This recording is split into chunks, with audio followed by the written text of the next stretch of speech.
भेटत नाही. चहाचे पुष्कळ होतं, चौकात चौकात गेलं की चहा, चौकात चौकात गेलं की चहा, पण चहा ते मिळत नाही. निगाहें भी मिला करती है, अरे दिल भी दिल से मिलता है, मगर ये चाहने वाला बड़ी मुश्किल से मिलता है. वासनेत रमतात ते जंत, बुद्धीत रमतात ते पंत, आणि अंतःकरणात रमतात ते संत. आमच्या एका मित्राने सांगितलं काय पारायणात मिळतं. फार छान त्यांना मी उत्तर दिलं. पहिला, पाण्यात मनुष्य पोहतो का हे पाण्याच्या काठावरच्या माणसाला कधीच कळणार नाही, कारण तो त्याला पाण्यात पाहतो. पाण्यात पाहतो म्हणून त्याला कळणार नाही पारायण काय करतात. आयन म्हणजे प्रवेश करणे. सूर्य दक्षिणायनात गेला, सूर्य उत्तरायणात गेला म्हणजे त्यांना प्रवेश केला. ज्ञानेश्वरीत आम्ही प्रवेश करतो. जर ज्ञानेश्वरी वाचेल, आता आमच्या एका वक्त्याने सांगितलं, आता ते MD आहे, मी MAD एवढंच. आमच्या एका वक्त्याने सांगितलं की परदेशातून हे TV आले, अमुक आले, ज्ञानेश्वरी वाचली नाही याचा अर्थ तसा.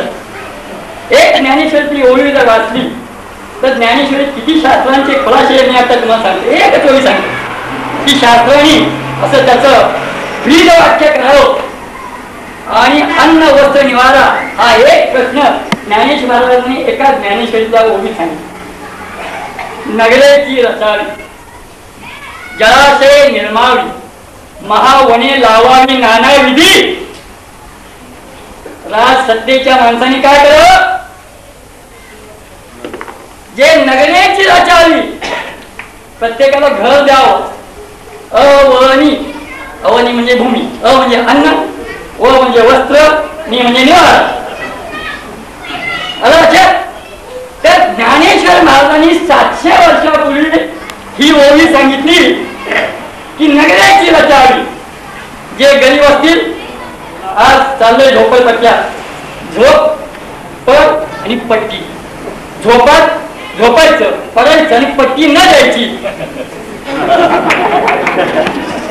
अशाने काय हा प्रश्न सुटत नाही. आम्ही थोडासा पोलीस खात्यातला मनुष्य आहे आणि त्यात कारकुने. ऐका महाराज, का म्हणजे कारस्थान, म्हणजे तू म्हणजे कुशलतेनं, न म्हणजे नष्ट करण्याची बेरकी आवडा तुमच्या पुढे.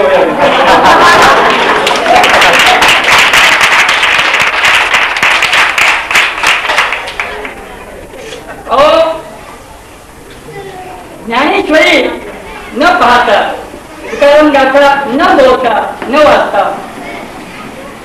हे शास्त्राचे शोध शास्त्र म्हणेल ते सांगावे अवघे.